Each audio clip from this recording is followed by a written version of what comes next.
Hi there, my name is Rae Becke and I'm here at Venturing Hills Farm. We're currently experiencing an EHV1 equine herpes outbreak of the neurological strain variety. Our horses, so far we had 39 horses on this farm to begin with. We are now down to 36 horses.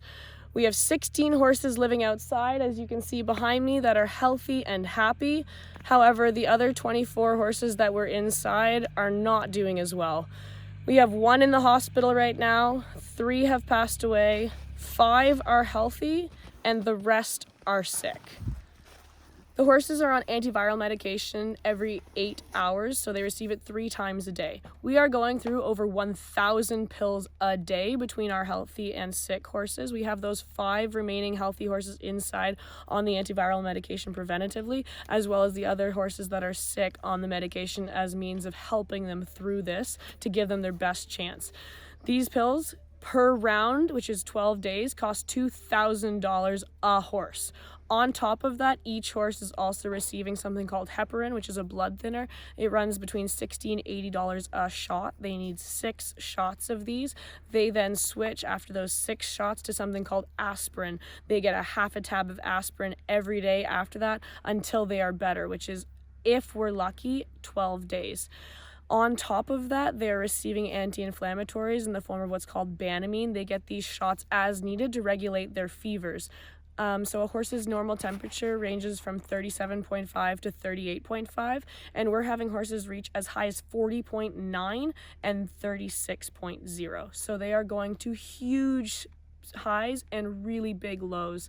That's why we're also using something called Irish knits and wool blankets to help them as they regulate their temperatures, because when they're really hot, we put the Irish knits on, spray them with alcohol, and it kind of helps bring everything down and just allow the air to flow through a little bit more. And then when they're really cold, we put the wool coolers on, and again, if they get too hot, it still allows it to breathe, which is really important for them. On top of just those regular medications, if the vet comes out, which she's been here almost every 24 hours, we have those medical costs.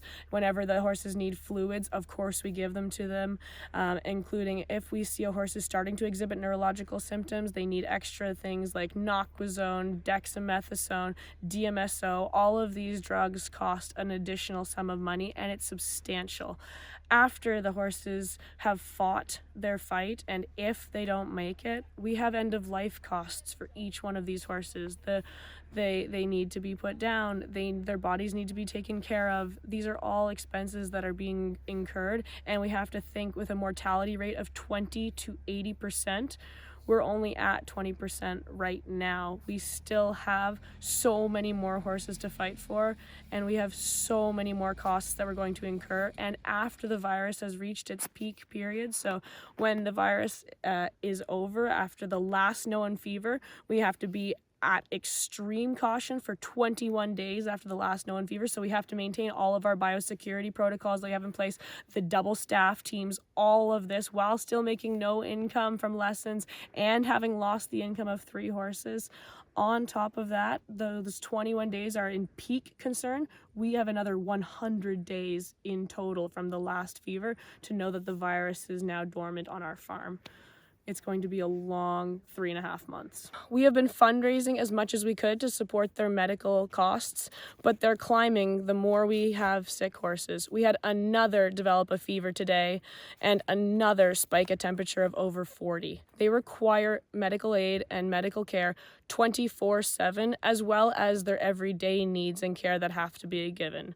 We have staff working with the healthy horses and an entire different set of staff working with the sick horses.